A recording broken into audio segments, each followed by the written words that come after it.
Bismillahirrahmanirrahim. Viewers, it is almost 1 year.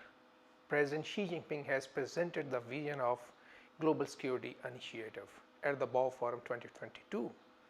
I think it is the high time to analyze what China have achieved during the last 1 year through Global Security Initiative. Either Global Security Initiative contributed toward the peace and development or not. Before dwelling into the contribution, let me make it very clear on the beginning. Global Security Initiative is a different initiative from the prevailing initiatives or the system of security. Because if we look at the prevailing system of the security or the order or the other alliances, that has been built with the key focus of military, conflict, selling of weapons, arms, or to benefit from the misery of the other people. That follow the saying of destruction and construction, where the destruction is being done to make benefit during the construction. But when we look at Global Security Initiative, it is being built by keeping human development at the core, human prosperity at the center. So when China says Global Security Initiative, so it is based on the human and their needs for the prosperity and development and to live in the peace. I think that is a distinguished characteristics of GSI which make it different from the other initiatives. Now come to the second part of my analysis. Now we have to analyze the Global Security Initiative by using the lens of human development, prosperity and the peace. First of all, China started by taking the different initiatives and accelerated different programs and their bilateral meetings and forums and their cooperation by keeping a close eye and keeping development and the human needs at the center. That's why President Xi Jinping last year, if you look at that, he traveled to attend the G20 meeting, he traveled to attend the ASEAN Leaders Summit, he traveled to other meetings just with focus of one thing, how we can contribute toward the economic recovery which can lead toward the human development. Why? Because GSI, when it's defined the security, it's keep the human development at the center. With the human development, we cannot dream about the security or the peace. That's why President Xi Jinping led a comprehensive campaign during the last 1 year to strengthen the economic linkages, to contribute and leading President Xi Jinping is leading China to contribute the global recovery and to give a push to the development agenda of the world. Simultaneously, President Xi Jinping also traveled to Saudi Arabia. Saudi Arabia visit was a game changer in many perspectives. First of all, President Xi Jinping and the Arab people and the Arab leaders, they sat together and made a consensus. Both countries will be enhancing the cooperation in the field of science, technology, cyber, data management, and they will also work together to enhance the trade and especially the export from the Arab countries towards the China. And if we look at that, in the run-up of this meeting, China also proposed, when the President Xi Jinping was there, also proposed, let's try to yuan. Let's try to trade in the yuan.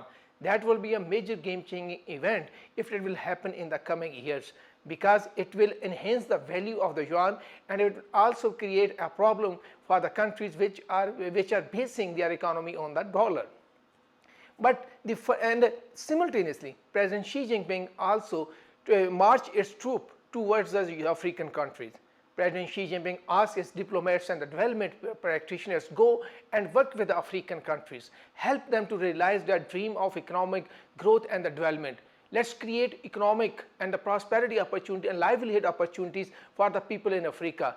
The same mentality President Xi Jinping has implemented or applied in the Latin America, in Asia, in the Pacific countries. So on the development side, President Xi Jinping marched its troops very successfully, and it has given the confidence to the global community so we can recover from the impacts of COVID-19 and we can dream about a sustainable development. Now come to the second part of the Global Security Initiative. That is basically focused on building the peace by resolving the conflict, by applying the principles of dialogue and development go hands in hand.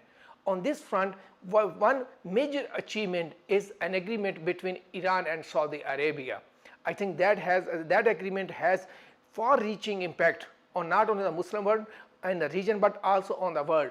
If we look at it, if the Saudi Arabia and Iran, they are going to have a consensus, that means that peace will come back to the region. If the peace will come back to the region, then China is enhancing at the same time trade and economic linkages with the region. That means there will be the prosperity in the region. So on one side, it will help to solve the problem of the region and help to resolve the conflict in the region. On other side, in the Muslim world, it is a great service to the Muslim world. It will help to de-escalate the sectarian differences and the violence among the Muslim countries, because Saudi Arabia and Iran, they are considered the custodian of two major sects. So it will help to create economic opportunities to bring back the peace in the Muslim Ummah. That's why Muslim countries are praising the China for this initiative. And second, on this front, President Xi Jinping, when he was traveling to Russia, he specifically spoke about, we are proposing a peace plan. We are asking all parties involved in the conflict in the Ukraine come together and have a dialogue, open-minded dialogue, where they can talk about dialogue and the development simultaneously, where they can talk about the peace agreement, which should be beneficial for all the actors. It should not be focused on one country or an alliance. It should be focused on all parties. That's why Russia also shows that we are willing to have a negotiation on that peace plan, and they are waiting for the Ukraine. I think here again China is playing a positive role, the role which can help to create to bring back peace in the region, and it will be a good for the world, because if you look at Russia and the Ukraine, they are the biggest exporter of the wheat and other grains to the world. It will help to sustain the food security. Third, China is not only preaching or advocating or asking other countries to act on this philosophy of dialogue and development. China itself is implementing this philosophy in its own issues to resolve. For example, if we look at that, China has problem with India over the border issues, but simultaneously China is enhancing its economic linkages with India. Why? Because China believes in dialogue and the development go hands in hand. That's why if you look at the data of 2022, so trade between China and India was more than 125 billion US dollar. In addition to that, Chinese companies are also enhancing investment in India in the field of technology and other fields. This is happening despite the fact India refused to join the BRI.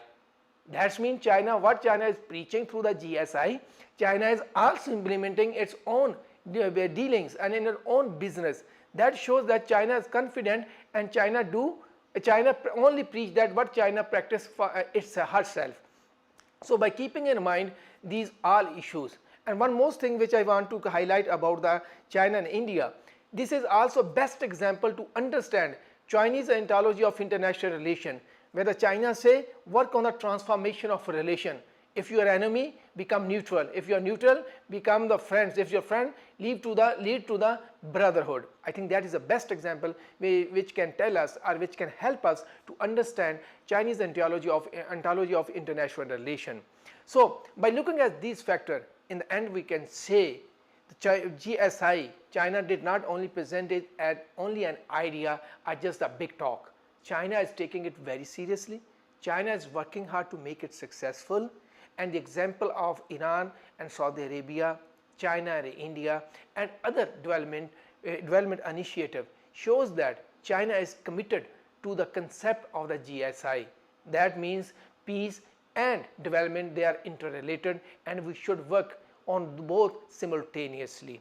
That's why people are putting high hopes, especially the country from the developing world or the poor countries. They are putting very high hope on GSI and looking toward the China, that GSI, they are thinking GSI will pave a way for a sustainable development and the peace.